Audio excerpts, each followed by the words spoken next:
Mais Hick a été très honnête avec moi en disant qu'il pensait que l'islam est une religion terrible. Dans la vidéo d'aujourd'hui, nous allons explorer pourquoi le mentor doctoral de William Lane Craig, John Hick, pensait que l'islam est une religion terrible. Nous examinerons non seulement certaines des revendications historiques faites par William Lane Craig dans cette vidéo, mais nous explorerons également quelques passages des sources islamiques autorisées. Ensuite, nous vous laisserons décider si John Hick avait raison de qualifier l'islam de religion terrible.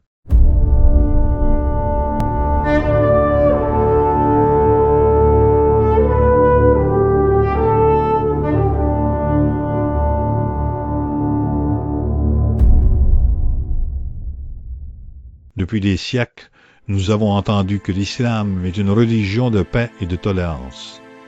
Alors, pourquoi un érudit religieux comme John Hick dirait-il à son étudiant William Lane Craig que l'islam est une religion terrible? Abordons certains des points que William Lane Craig soulève dans sa vidéo. Pour regarder la vidéo complète, veuillez visiter sa chaîne Dr. Craig Video.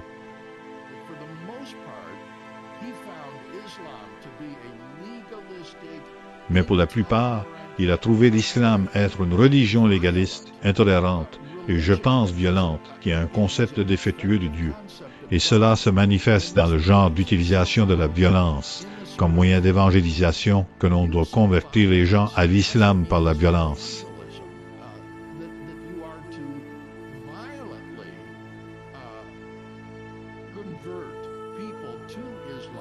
William Lane Craig a formulé plusieurs affirmations.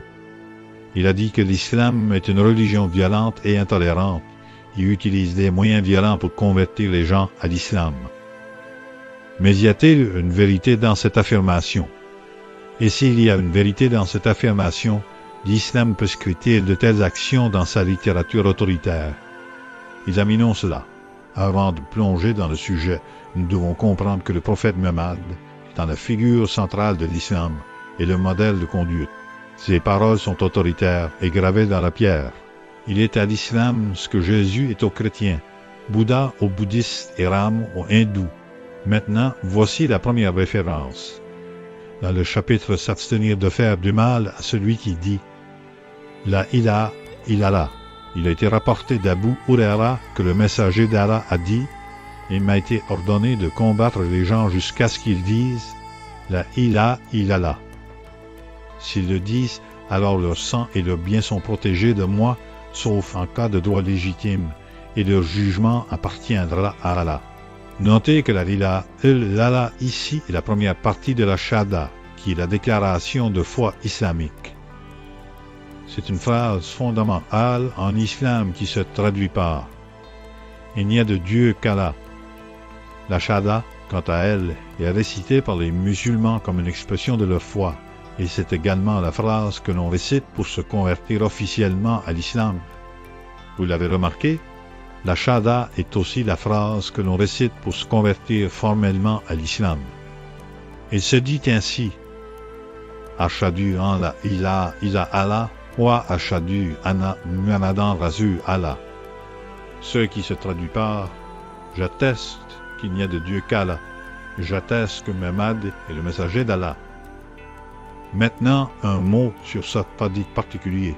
Les hadiths, signifiant en rapport aux narrations, sont les paroles, actions, approbations et caractéristiques du prophète Muhammad qui ont été enregistrées.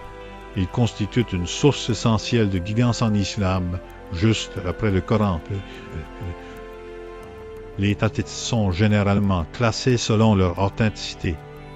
Sahih signifie authentique et indique une chaîne de narrateurs solides ainsi qu'un contenu sans contradiction ni erreur.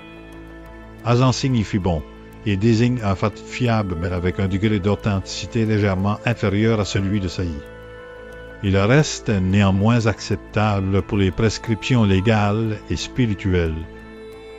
Dalif signifie faible et présente des lacunes dans la chaîne de transmission ou des problèmes de contenu, le rendant moins fiable. Maudou signifie fabriqué et est connu pour être faussement attribué au prophète. Comme vous pouvez le voir, celui-ci est classé Sahih, ce qui signifie authentique. Mais peut-on se fier au témoignage d'une seule personne, en l'occurrence Abou Hurayra dans ce cas? Eh bien, cela dépend de l'individu. Cependant, renforçons la fiabilité de ce hadith en trouvant un autre témoignage provenant d'une personne différente. Dans le chapitre « S'abstenir de faire du mal à celui qui dit « La ilaha illallah ». Il a été rapporté d'après Jabir que le messager d'Allah a dit « Il m'a été ordonné de combattre les gens jusqu'à ce qu'ils disent « La ilaha illallah ». S'ils disent « La ilaha illallah », alors leur sang et leurs biens sont protégés de moi, sauf en cas de droit légitime, et leur compte sera entre les mains d'Allah. Notez qu'il s'agit à nouveau d'un hadith sahih. Bien que 2 témoignages soient meilleurs qu'un, 3 sont encore meilleurs. Voyons donc un autre hadith sahih. Dans le chapitre concernant la foi, il a été rapporté que Muad ibn Jabal a dit « Le messager d'Allah a dit, il m'a été ordonné de combattre les gens jusqu'à ce qu'ils témoignent.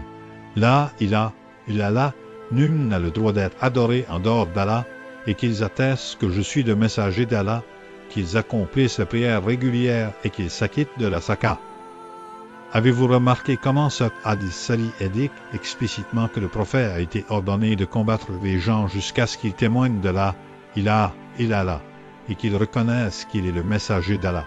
Cela constitue la shahada complète.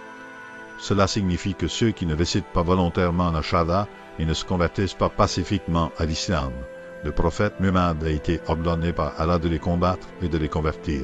Lisons-le à nouveau. Dans le chapitre concernant la foi, il a été rapporté que Muad ibn Jabal a dit « Le messager d'Allah a dit, il m'a été ordonné de combattre les gens jusqu'à ce qu'ils témoignent. La ilaha illallah, nul n'a le droit d'être adoré en dehors d'Allah, et qu'ils attestent que je suis le messager d'Allah, qu'ils accomplissent la prière régulière et qu'ils s'acquittent de la zakat. » La zakat, ici, est l'un des 5 piliers de l'islam et fait référence à la forme obligatoire d'aumône ou de don de charité que chaque musulman éligible doit verser. Un musulman ne paie pas la zakat. Par conséquent, pour s'acquitter de la zakat, le prophète Muhammad a dit qu'il avait reçu l'ordre de combattre les gens jusqu'à ce qu'ils récitent la shahada, deviennent musulmans et commencent à payer la zakat. Le mot combattre ici vous semble-t-il refléter une conversion pacifique et volontaire? Faites-nous savoir dans les commentaires ci-dessous. Mais que se passe-t-il si une personne se convertit volontairement à l'islam, puis décide de renoncer à sa foi en devenant apostate? L'islam approuve-t-il l'apostasie? Et si oui, à quel prix? Voilà le sujet de notre prochaine vidéo. Et veuillez noter que cette chaîne n'est pas anti-islamique ou anti-religion. Nous sommes ici pour exposer les contradictions dans la religion, la philosophie et la science. Alors, restez à l'écoute pour nos prochaines vidéos et n'oubliez pas de rejoindre l'appel.